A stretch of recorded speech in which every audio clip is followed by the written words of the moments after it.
Look, the Doge caucus is about complementing what Vivek and Elon Musk are putting together as far as the Doge committee.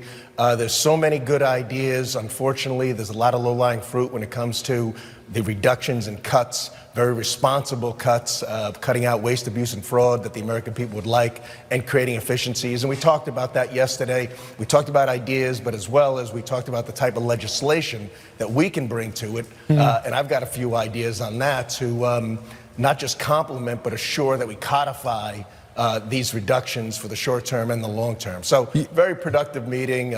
We can reduce by over $1 trillion. There's simply no question about it.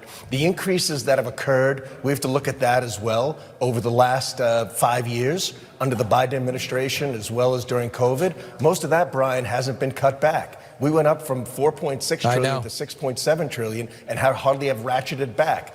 And there's 500 billion, 600 billion there. And then throw in the waste, abuse, and fraud that we know we can cut, which, by the way, is in the neighborhood of about 5%. So you're talking about $1 trillion. You just got to be motivated. Yeah, and some of those empty buildings, too, and get rid of them. Cut up to $2 trillion / costly programs and remote work for federal employees, 90% of which are not at work, and reduce federal regulation. Even if you froze hiring, that would help.